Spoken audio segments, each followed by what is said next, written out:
What's up, everyone? Before we jump into today's episode, I want to say please consider giving a subscribe to the channel. Most of the people that are watching aren't actually subscribed, and we're ramping up content in 2024, so we'd love to see you come back and catch all the cool content that we've got coming up. Not only history stuff, but also ramping up some gameplay footage that's going to be coming up on the channel. So please consider hitting that subscribe button. But let's jump into the episode.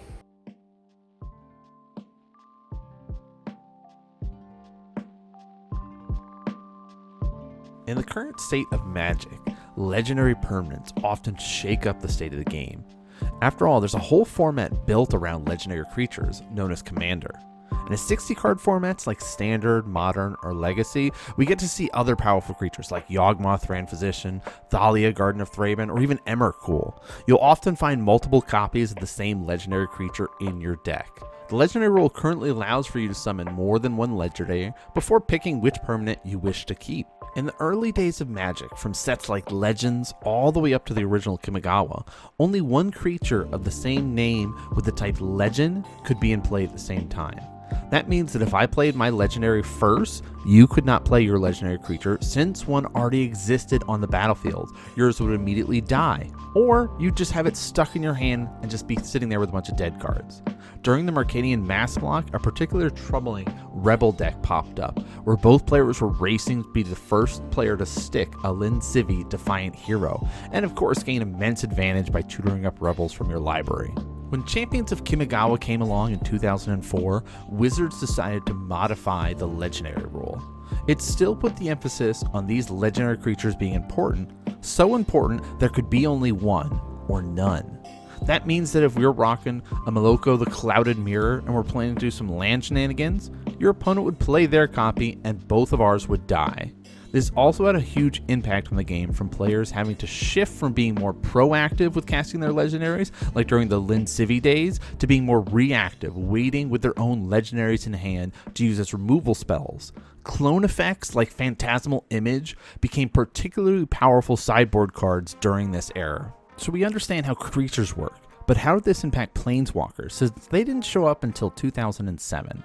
Planeswalkers followed a unique sub-rule known as the Planeswalker Uniqueness rule, meaning if a player controls a Planeswalker, like Garruk Wildspeaker, and a new one is summoned on the battlefield, either by your opponent or yourself, and that Planeswalker shares a Planeswalker type, whether it's that little box underneath of the image there, they would kill each other, similar to the legendary rule.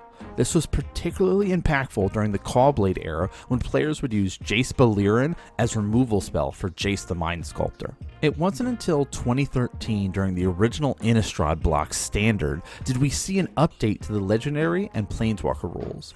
Instead of killing both creatures like it did during the Kamigawa days, this would now treat each battlefield as a separate space, meaning that both players could control a legendary creature without fear of your opponent casting their own as a pseudo removal spell. This rule is important for cards like Geist of St. Traff in that Bant Hexproof deck at the time, and also adapted our Planeswalker Uniqueness rule, so they got updated so we could be able to run all of our Liliana the Veils and not have to worry about them being removed by our opponent.